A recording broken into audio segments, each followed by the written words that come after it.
Israel just bombed Doha. Yes, Doha, the capital of Qatar, not Gaza, not Lebanon, Doha, a city with America's biggest military base in the Middle East. And here's the kicker, America didn't stop it.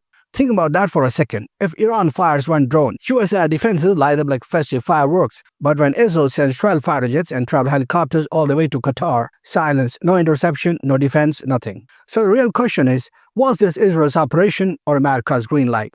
Here's what went down. Reports say Israeli jets targeted a building in Doha where Hamas negotiators were meeting. The mission, take out Hamas leadership, especially Khalil al-Hayya.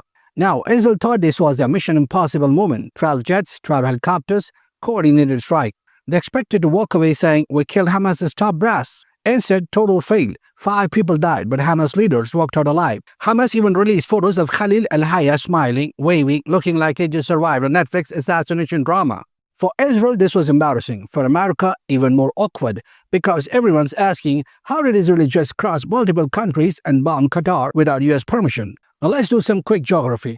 Israel to Qatar is not a straight shot. To reach Doha, you have to fly over Jordan, Syria, Iraq, and Saudi Arabia.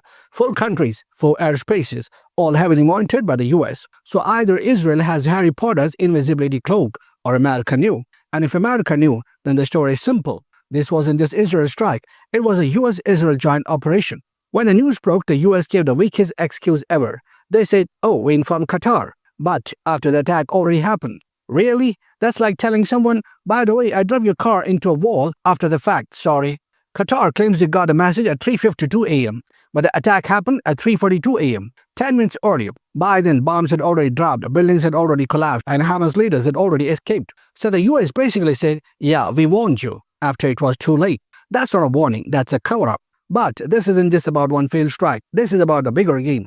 Because every time there's a so-called peace deal, Israel uses it as bait. Remember, they were negotiating with Hezbollah. Then suddenly, boom, Hassan Nasrallah was assassinated. Same with Iran. Talks happening on one side, Israeli strikes killing scientists on the other. This Doha strike followed the same playbook. Trump dangles a ceasefire deal in front of Hamas. They gather in Doha to discuss, and Israel launches an assassination attempt. It's not peace talks, it's a trap. And of course, Donald Trump, the man who treats foreign policy like a WWE storyline, he tells Hamas, this is your last chance for peace. Meanwhile, behind the scenes, Israel prepares an ambush. When it fails, Trump plays dumb. Netanyahu says, it was only us, America had no role. Yeah, right, because Israeli jets just magically flew through multiple US-controlled airspaces without permission. Please. The truth, Trump knew, and Netanyahu covered, because at this point, Trump isn't running foreign policy, Netanyahu is.